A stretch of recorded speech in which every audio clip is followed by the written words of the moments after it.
എന്റെ ഇപ്പോ 2000 രൂപ എടുക്കാനില്ല. പിന്നെ എന്താ ഉണ്ട്?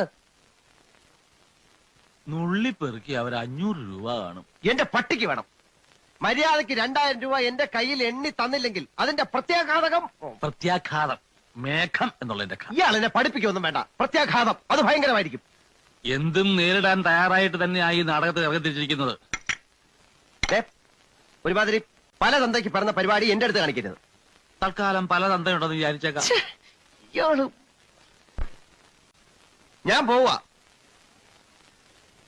പോവാന്ന്. അതെ, കുറച്ച് പതുക്കെ പറഞ്ഞാലും കേൾക്കാം. പിന്നെന്താ ഞെട്ടാത്തത്? സാധാരണ ഇത്ര നിസ്സാര കാര്യങ്ങൾക്ക് ഞാൻ ഞെട്ടാറില്ല. ഓഹോ, പിന്നെ ഞാൻ അങ്ങനെ വെറുതെ പോകുന്നൊന്നും വിചാരിക്കണ്ട.